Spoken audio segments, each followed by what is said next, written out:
สบายดี FC ทุกท่านผ่านระยะ1 เดือนเนาะในการเที่ยวสถานที่ซุ่มหลายๆแห่งการแข่งขันกีฬาเนาะที่นครหลวงเวียงจันทร์และ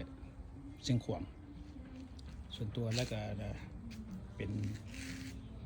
ผู้ถ่ายทำทางด้านวิดีโอและรูปภาพของสมาคมหักบ้านเกิดและก็ของสหพันธ์บานเตะแห่งอเมริกาเหนือเนาะ3 ประเทศอเมริกาแคนาดาและเม็กซิโกวันนี้ถือว่าเป็นขอพักเป็นทางการเลยรายการเคลื่อนไหว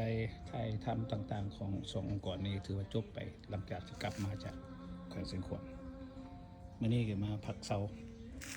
อยู่เงินทานเชี่ยวดร.สายสมรประสอนไซเนาะเพื่อต้อนรับปีใหม่มื้อนี้มันคลีนอัพอนามัยอยู่เฮือนผู้เดียววันนี้เพิ่นไปขึ้นห้องล่าของการเพิ่นเอาไม้เฮ็ดไม้ดอกไม้นี่ลายเป็นพันกว่าชนิดสิให้เบิ่งอนามัยพดหดส่วนออกกำลังกายเล็กๆน้อยๆยังเห็นอยู่แค่ในแก่นนี่ก็ได้โอเคให้เบิ่งให้บ้านเพิ่นกับบ่น้อยบ่ใหญ่กระทัดรัดมีดอกไม้หลาย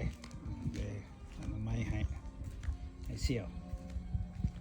วไปเหตุการณ์หาเงินมาซื้อเบียร์สู้กินเสี่ยว50 ปีนี่เสี่ยวคำเสี่ยวพูดเนี่ยบ่ได้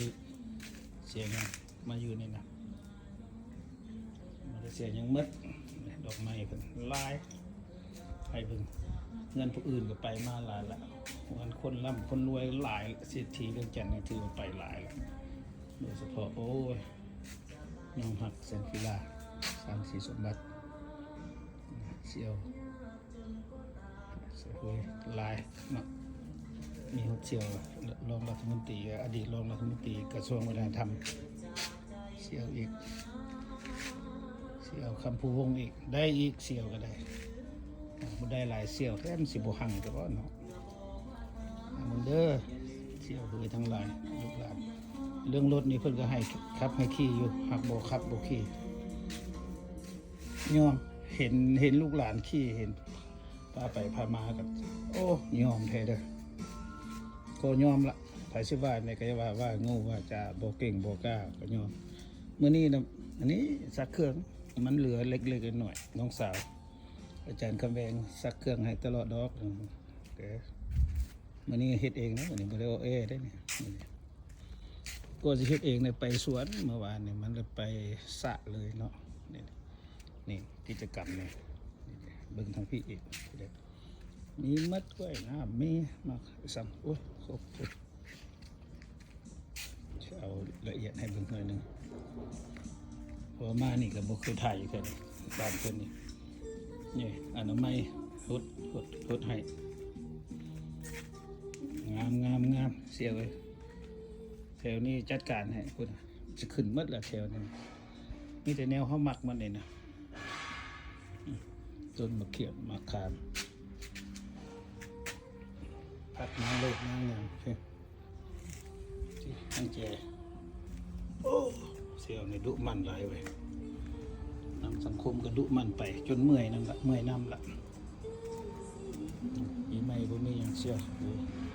อยู่บ้านอยู่เมืองก็เฮ็ดซอยกว้างอยู่ได้ดินเป็นโอ้อาจารย์มณีเวนมาเลยได้กันเราแล้วก็มาเลยได้คุณเนี่ยมาแล้วเสี่ยวมาอาจารย์ย่านไปสังเกตมาหอดเราเลย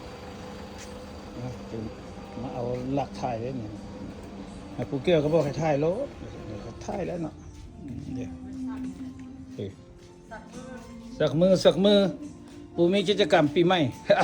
เฮ็ดวิดีโอได้นี่นางเฮ็ดวิดีโอว้ายฟังเพลงอยู่นี่พี่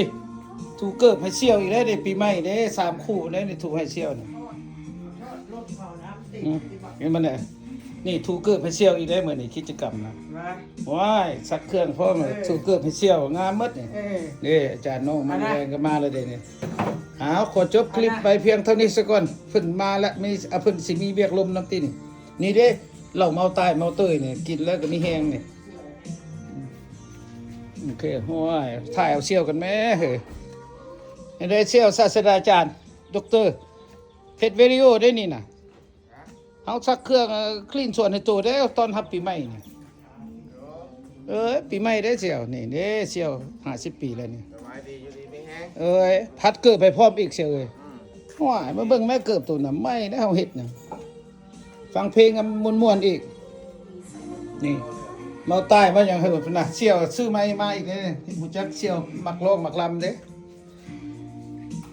นี่เด้เพิ่นมาละเฮือนเพิ่นโอ้ยพอสมควรใหญ่พอสมควรพอดีอยู่สองผัวเมียลูกกับผู้เดียวหลานสองเนาะ โอเค ขอจบคลิปลุงเดชลาวต่างแดนไปเพียงเท่านี้เนาะบทนี้มีคลิปนั่นเลยเลยเอากิจกรรมประจำวันมีมือเดียวเนี่ยแหละพักผ่อนมาเมืองลาว1 เดือนเนาะแต่วันที่29มื้อนี้ก็ครบรอบ1 เดือนเนาะขอพักผ่อนเด้อมื้อนี้นะบ่มีเหล้าบ่มีเบียร์ขอพักผ่อนโชคดีมีทรัพย์ขอให้ทุกๆคนเสื้อชาติลาวเฮาทั่วโลกนี่บ่ว่าชนเผ่าใด ขอให้มีอายุวันนะสุขภาละเจริญด้วยสุขภาพแข็งแรงดีและทรัพย์รอบด้านเนาะจากแต่จริงจากซ่องลุงเดชลาวต่างแดนขอขอบใจบาย